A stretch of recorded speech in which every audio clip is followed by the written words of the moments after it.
we get guest speakers coming in, and we use. But one of the things I would say is we bring in speakers from all over the country, and we pay them when we have people in our community who will come speak to us because they enjoy it.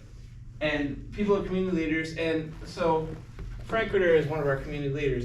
And you may be wondering, how do I know this heavy hitter in our community? Well, I'm going to tell you. I met Frank before most of you guys were born, or I've known Frank since I was younger than you, and I knew her because of my grandmother. My grandmother, so I never met my grandfather because he died a couple years before I was born, and my grandma lived to 4 days short of 94. She'd be 108 today if she were still around. And when my grandfather died, she went out with one other man after she was widowed, and she decided that person can't be as fun as George, and so she never went out with another person ever again. So she was actually widowed longer than she was married. So she needed something else to fill her life, and so what she found was the Des Moines worker house community, and Frank. And when I first met Frankie, it was Father Frank, and she got involved in a lot of different activities. One of those was protesting, I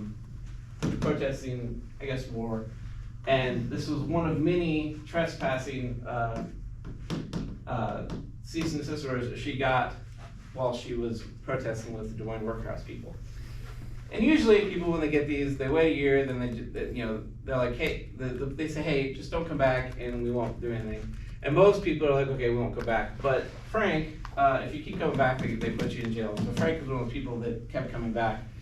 And so when my grandmother, I mentioned she lived to 4 days short of 94, and we were all sad to see her go, but her funeral was pretty unique. And it was unique for two reasons. One, usually when you're 4 days short of 94, her brother and all of her sisters she outlived them. And usually it's a small affair because most of the people you knew aren't around anymore. But she had 300 people at her funeral. Another thing that was unique is there was a Islamic ceremony, there was a Jewish ceremony, and there was a Catholic ceremony. Not because my grandma was confused, she was a devout Catholic, but because that was just the way she was. So we had those speakers, and then we had Frank.